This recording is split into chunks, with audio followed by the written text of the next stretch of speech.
자, 우리 저번 시간에 네모칸에 있던 얘기를 못했는데요. 한번 짚고 한번 넘어가도록 하겠습니다. 자, 우리 여기 양자화와 선 스펙트럼의 원리 이해라고 써 있는데 쉽게 말해서 그거예요. 우리 선 스펙트럼 얘기할 때 각 원소마다 정해진 선의 위치가 있다라고 얘기했었죠? 그게 왜 그런지를 설명한다는 얘기야. 자, 우리 원자라는 것은 가운데 원자 핵이 있고 그 주위에 전자가 돌고 있다라고 배웠었죠? 가운데 원자 핵이 있고 전자들이 이렇게 돌고 있다라고 배웠어요. 이게 보호의 원자 모형인데요. 그리고 우리 중학교 때 뭐라고 했냐면 가장 가까운 껍질에 전자 껍질에 전자가 두 개 들어가고요. 그리고 두 번째 껍질에는 몇 개 들어가는 거죠? 네, 다섯, 여섯, 일곱, 여덟 개 들어간다고 얘기했었죠? 이런 식으로 우리가 전자들이 이렇게 채워지는데, 여러분들 이렇게 채워질 때 가장 낮은 것부터 채워지는 거죠. 여러분들 물컵에다 물을 따라 보자. 물이 어떻게 따르죠? 아래서부터 이렇게 차올라오죠? 왜? 여기가 가장 에너지가 작기 때문에 작은 데부터 이렇게 큰 데로 올라간다는 얘기예요. 마찬가지로 전자도 가장 작은 에너지가 작은 것부터 채워지는 거예요. 바로 어디부터? 여기부터. 그 다음에 여기 채워지는 거죠. 그렇다는 얘기는 우리가 분석해 보니까 이쪽으로 갈수록 에너지가 크다라는 것을 알 수 있겠죠. 그래서 이런 식으로 채워지는데요. 우리 원소 기호 배울 때 이렇게 얘기했을 거예요. 뭐라고 했냐면 수소, 헬륨, 리튬 이렇게 우리 쭉 얘기했는데 이렇게 썼는데 보면은 여기 앞에 뭘 쓰는 거죠? 원자 번호 쓴다고 했죠. 그게 바로 양성자의 수라고 했습니다. 그래서 이 전자들이 양성자의 수만큼 들어가게 되는데요. 그래서 뭐 아까 리튬 같은 경우는 3번이었잖아. 그래서 전자가 하나, 두 개 들어가고 세 개 들어가는 거죠. 이런 식으로 전자가 채워지는 겁니다. 자, 근데 요 원자핵 주위를 두는 전자들은 중요한 말이 나오는데요. 뭐라 나왔냐면 특정한 에너지를 갖는 궤도에만 존재할 수 있습니다. 무슨 얘기냐? 이 첫 번째 껍질과 두 번째 껍질 이 사이에는 전자가 절대로 존재할 수가 없습니다. 그래서 이 전자라는 것은 어떻게 정해진 위치에만 존재할 수가 있다. 라는 게 첫 번째였고요. 그리고 요 가까운 데부터 우리가 뭐라 표현하면 여기를 첫 번째 껍질, 두 번째 껍질, 세 번째 껍질 이런 식으로 얘기합니다. 그래서 원자핵과 가까운 궤도부터 n은 1, n은 2, 3으로 나타내며 이 n이 커질수록 에너지 값도 커진다. 자, 그래서 이때 에너지 구조는 이런 식으로 첫 번째 껍질, 두 번째 껍질, 세 번째 껍질, 네 번째 껍질 이런 식으로 간격이 일정하는 계단에 비할 수가 있다라고 얘기합니다. 자, 그리고 우리가 뭐냐면 이 전자가 만약에 에너지를 받는다면 세 번째 껍질 그려놓을게요. 에너지를 받는다면 얘가 올라갑니다. 에너지 상태가 위로 올라간다는 거죠. 들뜬다라고 표현합니다. 에너지를 흡수해서 이렇게 올라갑니다. 이때 바로 전자기파를 흡수하는 거예요. 그래서 흡수선 스펙트럼이 나오는 거고요. 거꾸로 여기 있던 전자가 이렇게 떨어질 거 아니에요. 그럼 방출하겠죠? 그럼 그때 나타나는 스펙트럼이 방출선 스펙트럼이라는 얘기를 하고 있는 거예요. 그래서 이 흡수선 스펙트럼, 방출선 스펙트럼은 그런 원리로 만들어지고 그리고 기체마다 왜 선의 위치가 다 다르냐? 이 에너지 값이 원자마다 다 다르기 때문에 그러는 거예요. 수소, 헬륨, 리튬, 베리륨 뭐 이런 것들이 전부 다 그 에너지 값이 다 다르기 때문에 요 값이 다 다른 거야. 그래서 선의 위치가 다 다르다라는 게 바로 이런 얘기예요. 그래서 선생님이 지금 요 얘기를 설명하기 위해서 간단하게 나와 이렇게 그려놨는데요. 그래서 뭐 가장 바깥쪽의 궤도를 도는 전자의 높은 열이 가해지면 전자가 가속해서 흡수해서 흡수 스펙트럼 다시 떨어지면 방출선 스펙트럼 이런 식으로 선생님이 얘기를 한 겁니다. 그래서 요 양자화는 얘기도 했죠. 그런데 왜 선생님 양자화가 뭐예요라고 하는데 아까 전에 뭐라고 했냐면 이렇게 정해진 위치에 첫 번째 껍질, 두 번째 껍질, 세 번째 껍질 이런 식으로 정해진 위치에 되어 있다. 그 전자들이 존재할 수 있다라고 했잖아. 그게 바로 양자화되어 있다라고 하는 겁니다. 정수화되어 있다. 1, 2, 3 이렇게 되어 있잖아. 1.1, 1.2 안 된다고. 1, 2, 3, 4 정수화만 된다고. 그게 바로 양자화되어 있다라고 표현합니다. 그래서 에너지 분포가 불용속적이다라는 말을 여기서 이렇게 쓰는 거예요. 자, 선생님이 좀 요 내용은 이 선 스펙트럼 내용, 요 전자의 흡수 방출은 참고로만 알고 우리 시험 문제에서는 좀 뒤에 더 자세하게 나올 거야. 그래서 요 정도까지만 알고 있으면 될 것 같습니다. 자, 그러면 관련된 문제 한번 풀어보도록 할까요? 선생님이 뭐 여러 문제 있는데 한 문제만 풀어볼게요. 빅뱅 관련된 한 문제 정도만 풀어볼게요. 원래 우리 실제로 오프라인 계약을 하면은 선생님이랑 참고서를 같이 정한 다음에 그 참고서에 있는 문제를 풀어보거든요. 근데 이제 우리가 계약을 이제 등교 계약을 하지 않았기 때문에 참고서를 풀고 문제를 풀어보는 거 힘들 것 같아. 근데 우리 과학에서는 개념 아는 것도 중요하지만 문제를 꼭 풀어보는 것도 중요하거든. 그래서 여러분들 관련된 문제를 최대한 많이 풀어보는 방향으로 공부하시면 됩니다. 자, 이것도 마찬가지로 기출문제입니다. 내신 기출문제고요. 한번 풀어볼게요. 그림은 우주 초기에 물질이 생성되는 과정을 나타내는 것입니다. 빅뱅, 작은 이자부터 만들어지고 원자, 핵, 원자, 분자. 그렇죠? 여기 또 누가 양성자, 중성자는요? 그냥 생략했어. 여기 양성자, 중성자. 자, 이에 대한 설명을 오는 것을 보기 위해서 있는 오는 것은 A 시기에 빛은 자유롭게 이동할 수 있다. A 시기야? 아니죠. 언제부터죠? 원자가 만들어지는 이 C 시기죠. 그래서 원자가 생성되면서 빛과 물질이 분리되었다. 우주가 맑게 개었다라고 표현했었죠. 자, 그리고 이렇게 갈수록 우주의 온도는 내려가고 우주의 크기는 커진다는 거 알고 있죠? 그래서 우주의 온도는 B 시기가 C 시기보다 높다. 맞죠? 당연하죠. 자, 현재 우주 배경 복사 파장은 C 시기보다 길다. 즉 현재 우주 배경 복사의 파장은 2.7 켈빈이잖아. 이때는 3000 켈빈이잖아. 그러니까 C 시기보다 길다. 그렇죠? 온도는 더 내려갔으니까 파장은 길어지겠죠? 맞는 말을 드린 거죠. 그래서 출제자의 의도는 니은과 디귿입니다. 답은 5번입니다. 이런 식으로 우리 문제를 풀면 되고요. 이렇게 여기까지 해서 선생님이랑 이제 그 빅뱅까지 다 끝냈는데 이제부터 뭐 할 거냐면 우리 별의 탄생과 진화에 대해서 얘기해 보도록 할 거고요. 지금부터 프린트물이 두 번째 거를 좀 푸셔야 됩니다. 알겠죠? 자, 우리 저번 시간까지 우주의 시작과 뭐 빅뱅 이론에 대해서 얘기했는데요.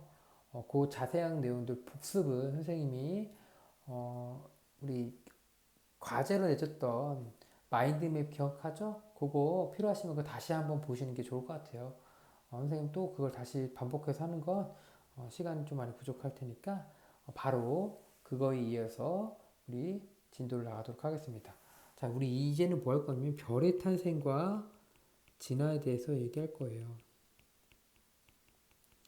자, 우리 빅뱅 이론에서 뭐라고 했냐면 가장 작은 입자부터 만들어진다고 했어요. 그래서 쿼크와 경입자, 다시 시간을 지나서 양성자, 중성자, 다시 시간을 지나서 이 양성자, 중성자가 결합한 원자 핵, 그리고 원자가 만들어졌고 그 이후에 한 수억 년이 지나고 나서 별들이 만들어진다라고 얘기했습니다. 자, 우리 다시 한번 얘기하면 빅뱅에서 쭉 이렇게 우주가 커지고 확장되고 있는데 한 뭐 원자까지 만들어졌죠. 38만 년. 그리고 한 10억 년 정도 지났을 때 별이 탄생한대. 그렇죠? 그러면 요 사이에 계속 우주가 커지고 있잖아. 그 사이 우주 전체적으로는 뭐가 퍼져 있을까요? 원자가 퍼져 있었겠죠? 무슨 얘기냐? 이 별이 만들어지기 전에 이 수소와 헬륨들이 우주 전체적으로 넓게 퍼져 있었다는 얘기예요. 이것이 넓게 퍼져 있다는 얘기죠. 그래서 뭐 이런 식으로 막 퍼져 있었다는 얘기죠. 자, 그래서 이런 걸 우리가 뭐라고 하냐? 우리가 성감 물질이라고 합니다. 지금도 쓰는 말이에요, 성감 물질은. 이 성이 무슨 성자죠? 별성. 간이 사이간. 별들 사이에 있는 물질이에요. 그래서 수소와 헬륨이 넓게 퍼져 있었죠. 자, 그런데 저번 시간에 우주 배경 복사할 때 뭐라고 했냐면 이 수소와 헬륨들이 모두 균일하게 다 같은 위치에 있는 것이 아니라 불균일했다고요. 약간의 밀도 차이가 있었다는 얘기야. 그건 무슨 얘기냐? 어떤 데는 밀도가 작고 넓게 퍼져 있다면 어떤 부분은 얘네들이 뭉쳐 있었을 거란 얘기야. 그럼 뭉쳐 있었다는 얘기는 뭐냐면 얘네들이 뭉치면서 질량이 커지면서 이렇게 한두 개가 이렇게 받으면 질량이 커지면서 중력이 이렇게 작용한다는 얘기예요. 그러면서 주변에 있는 걸 다 끌어당기는 거야. 그래서 뭉치기 시작했다는 얘기를 하고 있는 거야, 선생님이. 그래서 이런 식으로 뭐 한다고? 수축을 한다고요. 서로 끌어당겨서 수축을 한다는 얘기예요. 그래서 우리가 뭐라고 했냐면 이걸 중력에 의해서 수축한다라고 얘기했던 거예요. 그래서 중력에 수축하니까 뭐 하는 거죠? 온도가 올라가겠죠. 온도 에너지가 커지면서 온도가 올라간다는 얘기야. 그래서 점점점 뜨거워진다는 얘기를 하고 있는 거야. 자, 그 얘기를 우리가 한번 프린팅을 한번 보면서 얘기해 보도록 할게요. 그래서 우리 아까 성간물질 얘기했잖아요. 성간물질. 성간물질은 뭐라고 했죠? 별들 사이에 넓은 공간에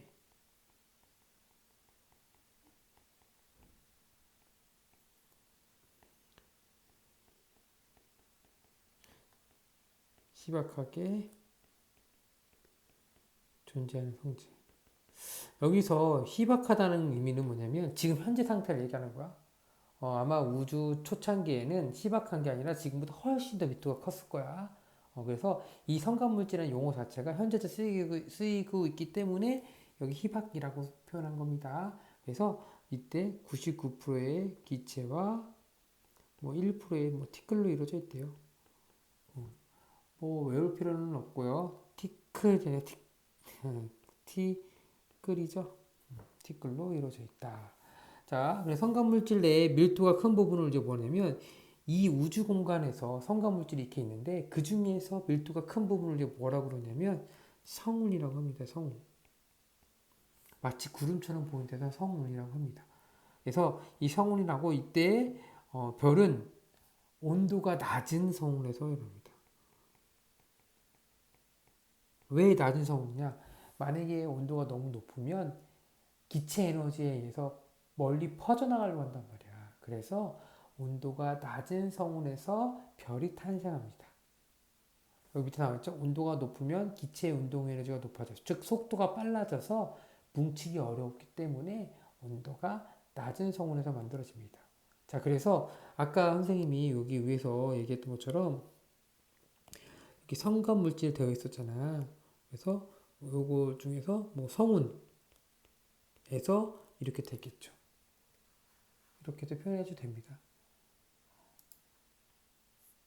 왜? 성운이 밀도가 크고 온도가 낮은 성운이니까.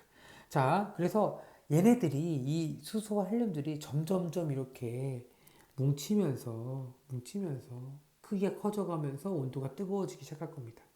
그래서 어느 정도 되었을 때 우리가 이제 별이 됐다고 하는데 원시별이라고 하는 거죠. 아직 별은 아니야. 여러분들 이렇게 생각하면 되죠.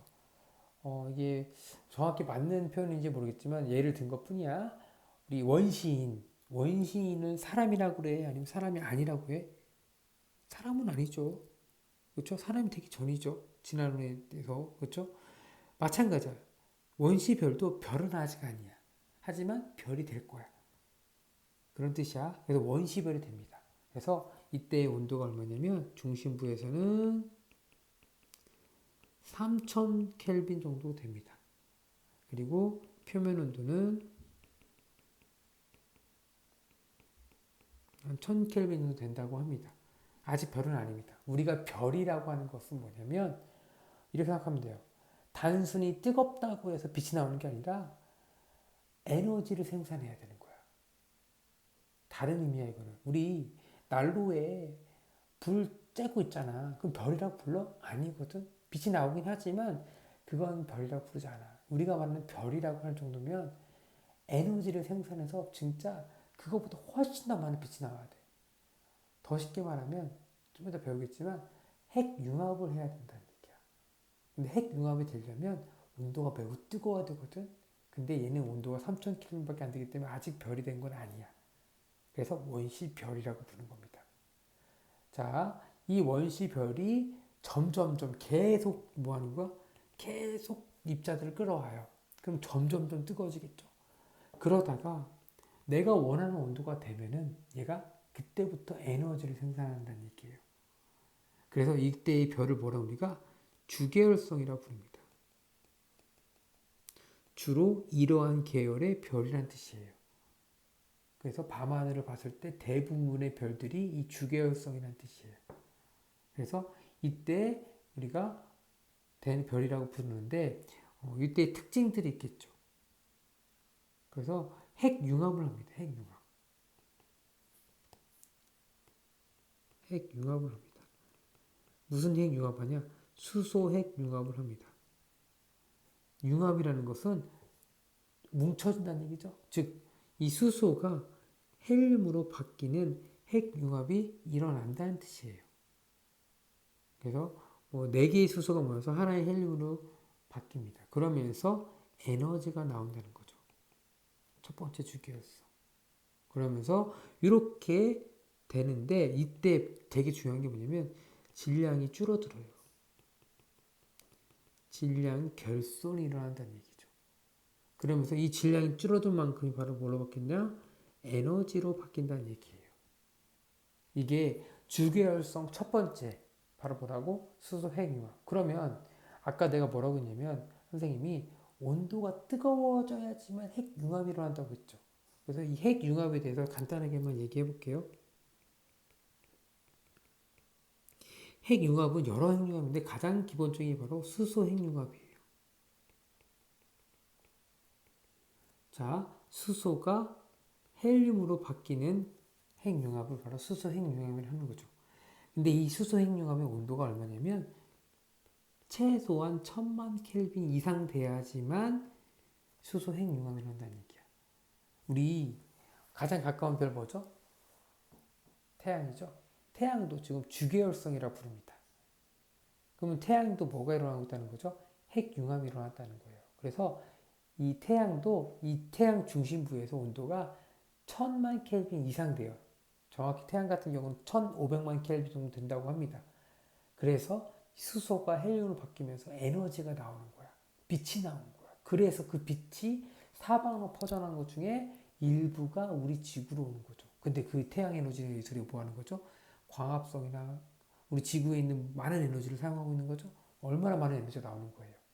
그래서 우리가 상상도 불허할, 생각도 못할 정도로 많은 에너지가 나옵니다. 그래서 1초에 수백만 톤이 질량이 없어지면서 에너지가 나온대요. 그 중에 일부가 우리 지구한테 오고 있습니다. 그래서 핵융합 중에 가장 기본이 되는 게 바로 수소 핵융합. 자, 그리고 만약에 1000만 켈빈보다 더 높은 온도에서 일어나는 게 바로 뭐냐면 바로 헬륨이 다시 핵융합을 합니다. 헬륨 핵융합. 그래서 얘네 같은 경우는 1억 켈빈 이상 정도 돼야 됩니다. 그래서 헬륨이 뭐 탄소로 변합니다. 이런 식으로 됩니다. 또 이 탄소가 또 다시 핵융합할 수 있겠죠? 탄소 핵융합.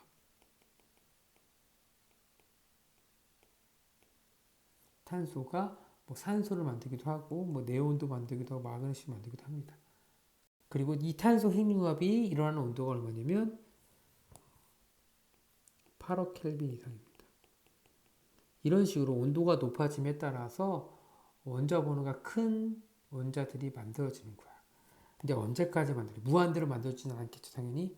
언제까지 만들 수 있냐면 철이 생성될 때까지 핵융합이 온도가 뜨거워지면 만들어집니다. 근데 왜 철까지냐? 이 철이 안정적인 원소이기 때문에 그래서 철까지 만들어지고 그렇게 얘기합니다. 그래서 별 내부에 의한 핵융합에 의해서 우리가 어디까지 만들 수 있다? 철까지 만들 수 있다라는 얘기를 여기서 하고 있는 겁니다. 그래서 주계열성 같은 경우는 바로 이런 식으로 얘기할 수 있는데요. 자, 두 번째도 얘기를 해야 되겠죠. 두 번째. 주계열성이 일어나면서 이제 핵융합이 일어난다고 했잖아. 핵융합에 의해서 기체가 어떻게 팽창하려는 힘이 생겨요. 무슨 얘기냐? 그림을 한번 그려볼게요. 이렇게 주계열성이 이렇게 있으면은 여기 내부 온도에서 1000만 켈빈 이상 되는 데서 뭐가 일어나냐면 수소 핵융합이 일어납니다. 그리고 주변부가 이렇게 있겠죠? 주변에 아마 수소가 꽉 채워져 있을 거예요. 주계열성 얘기하는 거야. 그래서 안쪽으로 뭐가 작용하면 중력이 이렇게 작용할 거예요. 자, 근데 이 수소 핵융합에 의해서 이제 뭐가 일어나냐면 에너지가 나오잖아. 그러니까 뭐하냐 바깥으로 나가려는 팽창하려는 압력이 생긴다는 얘기야. 압력이 생긴다는 얘기야. 압력이라고 해서 여러분들이 누르는 게 압력 그게 아니라 멀리 그 퍼져나가려는 것도 압력이야. 팽창하는 것도 압력이야. 그래서 압력에 의한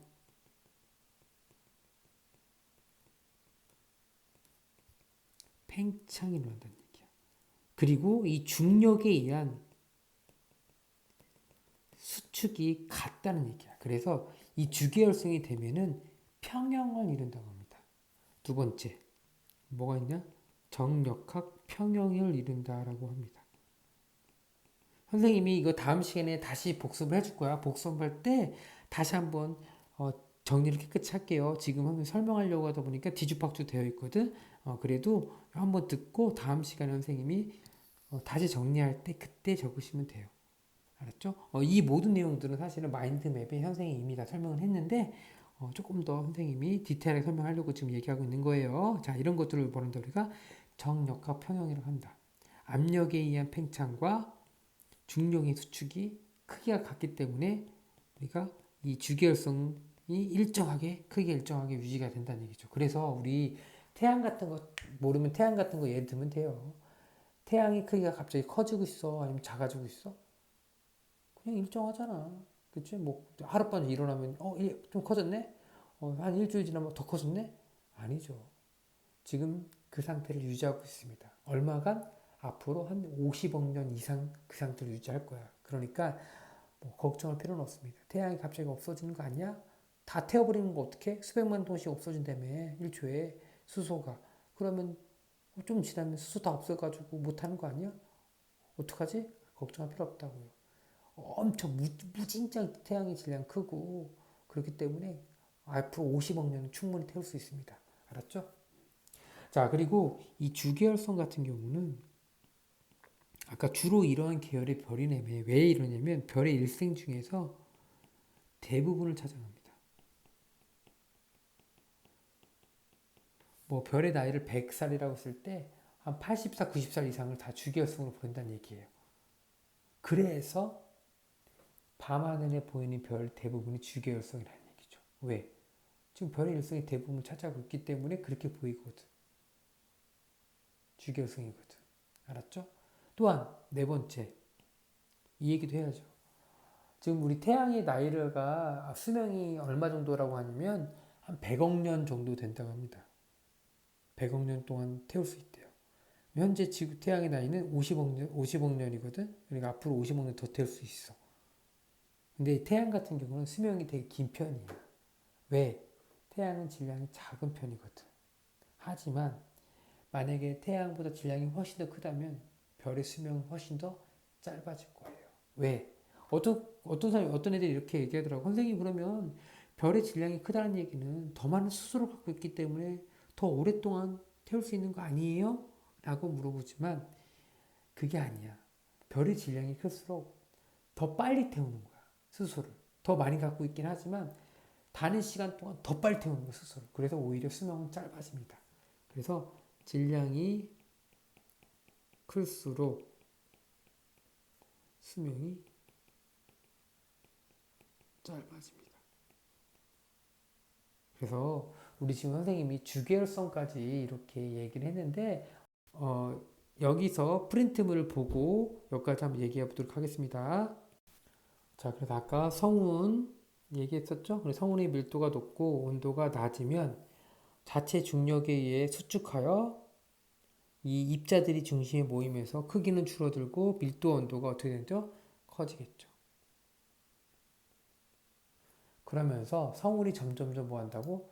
뜨거워질 겁니다. 자, 그러면서 이제 원시별이 되는데 이 중력 수축에 의해서 중심부의 온도가 3000 켈빈으로 되고 표면 온도가 1000 켈빈 정도 있을 때 빛을 내는 원시별이 형성된다. 온도가 뜨거우니까 빛이 나오긴 해. 하지만 에너지를 생산하면서 빛이 나오는 게 아니기 때문에 아직 원시별이야. 자, 이 상태에서 계속 뜨거워지면서 원시별 중심부의 온도가 1000만 켈빈에 이르면 바로 뭐가 일어나냐? 바로 수소 핵 융합 반응이 일어납니다.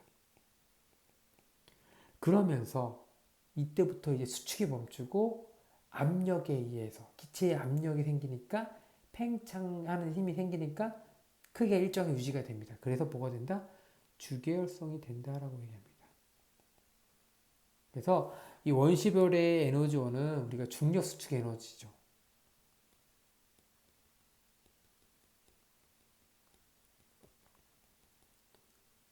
그래서 이 에너지에 의해서 밀도와 압력이 점점 커지겠죠. 자, 그리고 갓 태어난 별, 여기 별이라고 쓰니까 뭐 하는 거야? 주계열성이야. 그래서 이때 에너지는 바로 수소 핵융합이 되는 거죠. 그래서 뭐 하는 거야? 빛을 내면서, 빛이 내는 게 아니라 에너지를 생산하는 거죠.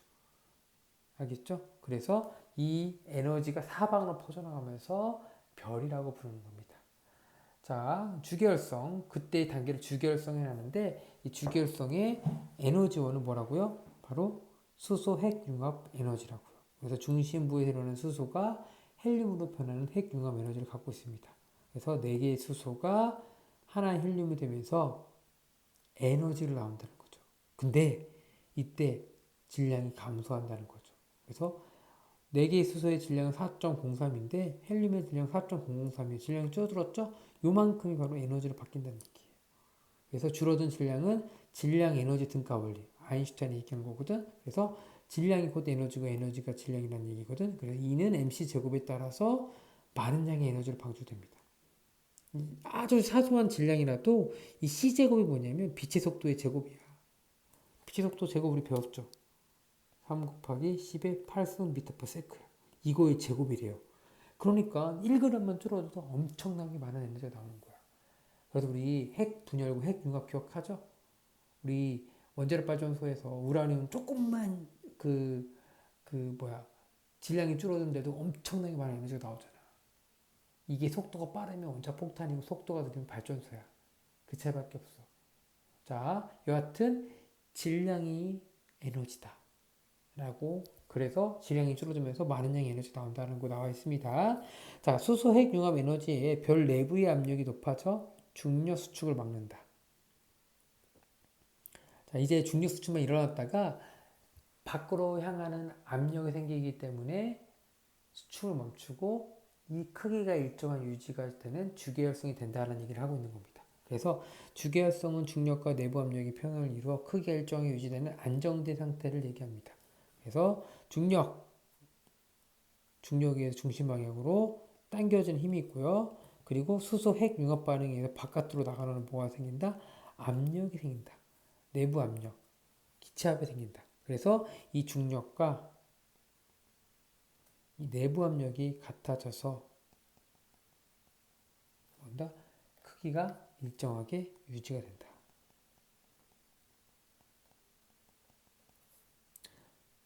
자, 계속할게요. 우리 별의 일생 중에서 가장 긴 기간, 약 90%를 이 수소 핵융합을 받는 주계열성으로 보낸다.